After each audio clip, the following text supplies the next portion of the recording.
continuer avec notre troisième sujet aujourd'hui.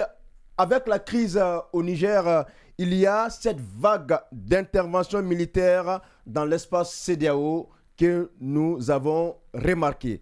Alors, un document secret défense aurait fuité. Nous avons eu le document. Alors, nous allons nous tourner vers toi, Seydou Ghané. Oui, effectivement, vous savez que depuis le coup d'État du 27 juin organisé par le groupement donc, de la garde présidentielle à la tête le général des brigades Kiani, et donc il y a la France a pris position rapidement, donc et d'ailleurs on a suivi même avec l'intervention hier du président français où il exhortait à ses homologues de la CEDEAO donc de s'impliquer pour ne pas que, n'est-ce pas, les putsch continuent dans la sous-région et que même leur sécurité en dépendait, donc du cas aujourd'hui du Niger là. Et effectivement, dans le document secret, quand vous voyez, il y a des États, par exemple, où ils comptent avoir, c'est-à-dire même des États, au fait, qui ont préparé des contingents qui pourraient intervenir au cas d'une intervention qui serait décidée par la CEDEAO, mais il se trouve que des acteurs politiques, même la population de ces États-là, sont contre l'intervention là-bas. Alors donc, la France est en train de se mobiliser donc, de ce côté, à partir de Niamey, où un plan stratégique d'attaque a été très bien préparé. L'opération s'appelle l'opération Phoenix. C'est l'opération qui serait, ou disons, qui est envisagée à intervenir si jamais, n'est-ce pas, la France va aller. Donc, il y a plusieurs communiqués. Il y a plusieurs communiqués qui ont été lus par la junte militaire. Donc, dans ces communiqués, on disait que le président Mohamed Bazoum donc, serait, n'est-ce pas, en collision avec certaines puissances qu'on appelle étrangères, donc pour établir ce qu'on appelle un plan d'attaque contre le Niger.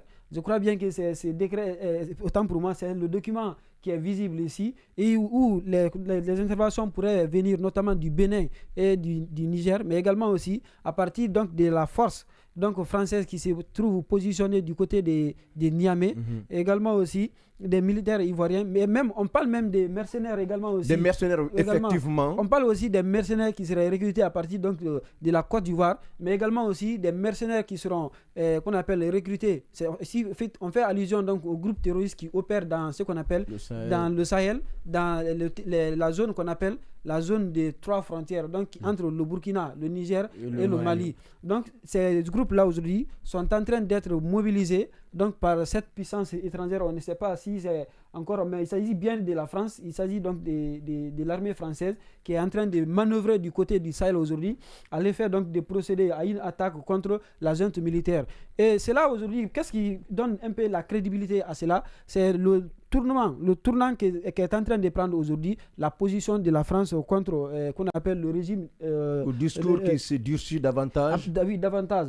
Parce que lorsque vous avez vu en droit international que les agents publics, par exemple, les agents, c'est-à-dire diplomates, donc lorsqu'ils ils exercent dans un État, ils obligatoirement doivent présenter ce qu'on appelle une lettre d'accréditation, donc une lettre de créance qui constitue pour eux un agrément, donc qui constitue en quelque sorte l'aval, n'est-ce pas, de l'État accréditaire, donc pour dire que vous pouvez exercer. Et donc quand l'État accréditaire, n'est-ce pas, c'est-à-dire décide de vous renvoyer, donc il vous déclare persona non grata. Ça veut dire que personne indésirable, donc vous ne pouvez plus exercer la fonction ici.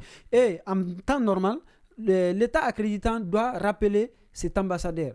Mais aujourd'hui, du côté, après 48 heures d'ailleurs, par un communiqué ou disons pas une note circulaire, une note qu'on appelle diplomatique, auquel on demande à l'ambassadeur donc de la France de quitter la note verbale. Oui, la note verbale, donc de quitter le territoire nigérien. Le président français, l'Élysée, donc a estimé que la France n'exécutera pas cette décision. Donc c'est pour autant dire aujourd'hui que tous les ingrédients sont réunis pour essayer de passer à l'affrontement donc qu'on appelle contre l'armée française. Parce qu'il suffit juste aujourd'hui que, n'est-ce pas, l'armée nigérienne essaie d'expulser de force donc l'ambassadeur donc de la France au Niger, et automatiquement on trouve cela comme un alibi donc, pour engager ce qu'on appelle une intervention. Donc ça considère aujourd'hui, ça prouve à suffisance que tout est mis en œuvre aujourd'hui par la France, n'est-ce pas, pour étouffer ce qu'on appelle la junte militaire. Je n'accorde aucun crédit à ce document. C'est une manière de manipuler l'opinion parce que c'est votre droit. Non, c'est mon droit, c'est mon analyse. Aussi a été obtenu? Non, vous savez, des documents secrets de défense ne peuvent pas se retrouver. Mais ce sont les hommes qui les conçoivent. Je le Au-delà de ça même, mais il y a plusieurs. facilement. J'ai pas fini. Suis-moi. Il y a combien de décrets? Il y a combien de documents secrets de défense qui ont été révélés par les États-Unis, par Wikileaks, entre la Russie, en Chine, en France même. Combien de documents secrets de défense ont été révélés en Côte d'Ivoire? Combien de ces documents secrets de défense après l'Élysée même renonce? Vous avez même vu, alors que c'est affirmé aujourd'hui, il ne fait l'objet d'aucun doute que la France a l'intention aujourd'hui d'intervenir militairement. Je ne dis pas tout ça le contraire, mais je vous dis. Vous avez vu, suis-moi, ce que je suis en train de dire. C'était juste parenthèse que tu voulais ouvrir. On va continuer avec. Gagné, on va continuer avec Mamadou Alpha. Gagné, on va continuer avec Mamadou Alpha. Je vais le démonter par A plus. Vous ne croyez pas. Je ne crois jamais à ce document. Vous n'allez jamais croire. Gagné, on s'écoute s'il te plaît. Non, il peut aller, il n'a qu'à fournir, gaspiller son énergie dans le vide. Croire à des tracts. Croire à des je ne sais même pas, des papyrasses. Jamais plus grand, jamais je ne croirai à cela. Comme lui aussi, il a le droit de croire à ça. Mais je vais vous dire une chose. Le Niger, surtout la junte, est coincé jusqu'au bout.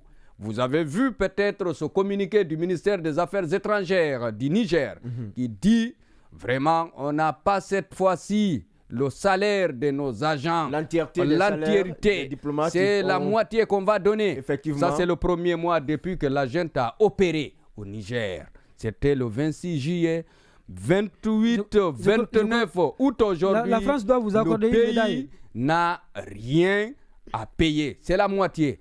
Imaginons, la France doit vous accorder une médaille. On va s'écouter. Oui, merci. La France doit vous accorder une médaille. Merci vraiment. Je comprends aisément que vous êtes le représentant de Senghor dans ce studio. Gagné, je suis obligé de demander à la technique de couper ton micro parce que ça dans ce studio, on analyse aussi pas pour nous seulement, mais pour nos éditeurs et téléspectateurs. Ça m'embête pas. Laissez-moi, voilà.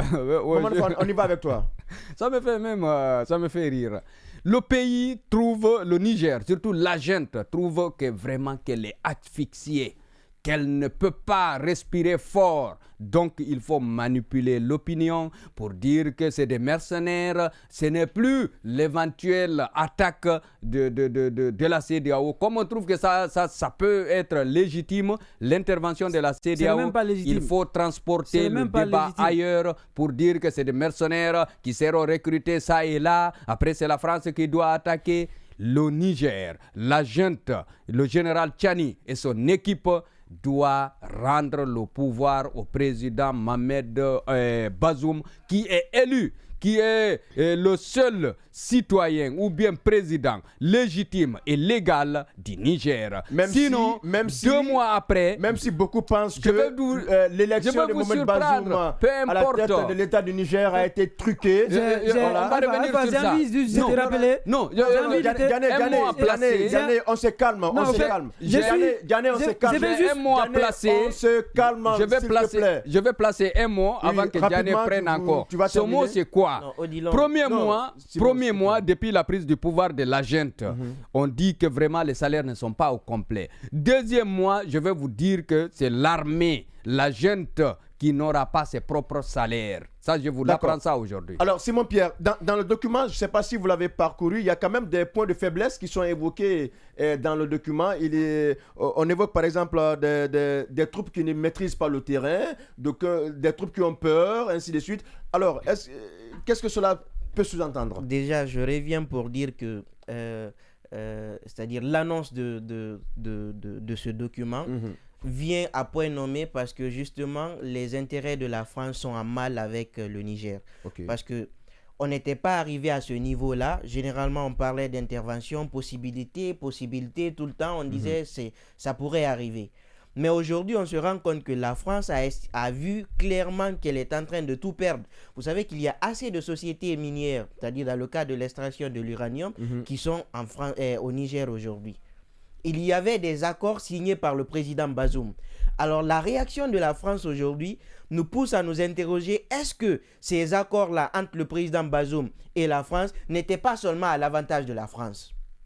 Parce que si aujourd'hui, Daniel l'a rappelé, le Niger estime que l'ambassadeur de la France doit quitter le territoire, la France dit non, on ne reconnaît pas la légitimité de ces putschistes, il revient au peuple quand même de décider de cette légitimité, mais pas la France. Alors le prétexte aujourd'hui, c'est juste pousser cette junte-là à expulser de force l'ambassadeur de la France au Niger pour justifier une intervention militaire. On a vu la conception de ce document où il y a la France, il y a le Tchad, il y a le Bénin, il y a ce qu'on appelle la Côte d'Ivoire. Mais surtout la Côte d'Ivoire qui, on dit, ne maîtrise pas assez le terrain parce que vous savez que c'est le désert, la Côte d'Ivoire, l'infanterie de bataillon de la Côte d'Ivoire n'est pas quand même habituée à ce genre de bataille, ce genre de stratégie. Mais lorsqu'on qui vient... vous a dit ça? Lorsqu'on vient... Non, c'est Oui, mais déjà c'est dans le document. C'est dans le document, je ne l'invente pas. C'est pour vous dire que ce Laisse-moi document terminer. n'est pas authentique. On t'a largement écouté. N'est pas authentique. Je voudrais vraiment qu'on adopte ce principe-là. Souffle de m'écouter. Ce principe qui nous oblige à nous écouter pour nous d'abord, pour le respect de nos auditeurs. Je terminais rapidement en disant que c'est juste parce que les intérêts de la France sont en mal. Aujourd'hui, tout est réuni pour justifier une intervention militaire. Juste expulser un tout petit peu l'ambassadeur et puis les 1500 hommes français qui sont là-bas pourraient intervenir et la France... On a aussi vu le discours même du président, surtout sur lequel on va revenir certainement. Donc, je disais aussi que lorsque vous prenez ce document qui vient et que la France trouve que ses intérêts sont menacés, la France veut même prendre le devant. Donc, pour terminer tout simplement, cette intervention militaire, moi je trouve qu'elle va pas pour rétablir l'ordre constitutionnel au Niger, mais pour rétablir les intérêts de la France. Tout simplement parce que la France estime que ses intérêts étaient plus visibles, allaient plus entrer en ordre avec le président Bazoum et que cette autorité, cette junte-là qui vient mettre de côté ses intérêts ne profite pas à la France. Donc la France estime qu'elle est paternaliste. Il faut maintenir son ambassadeur, il faut maintenir ses troupes pour que si on le fait, on intervient militairement, on rétablit l'ordre et puis on récupère. Il y a quand même quelques lignes de ce document qui met en exergue en avant la protection des intérêts de la France quand même. Non, mais je crois bien que même avant ces documents, peut-être Alpha est qu'on appelle dans je ne sais pas il est dans le nihilisme. Il est dans le nihilisme. Alpha vit sur la planète Mars. Alpha vit sur la planète Mars. Je crois bien que lorsque la population nigérienne a voulu attaquer l'ambassade là-bas. Quelle population? Une foule. Non, arrêtez. Non, ce sont des Nigériens quand même. Ce sont des Nigériens. Vous n'allez pas les nier. Faut pas dire la population. Les Nigériens sont en train d'agir au Niger quand même. C'est ça. Peu importe. Ce ne sont pas des Béninois qui sont. Faut pas parler du peuple, de la population. Il faut dire une foule. De toutes les façons, ce ne sont pas des Nigériens. Ce sont des Nigériens. Mais quand vous parlez, c'est comme si c'est toute la population nigérienne. C'est pour vous dire aujourd'hui, tout de suite, vous avez vu Emmanuel Macron qui a mis en garde, n'est-ce pas, ce qu'on appelle toute attaque contre l'ambassade de la France, mais également aussi contre des intérêts français. C'est son droit ou pas?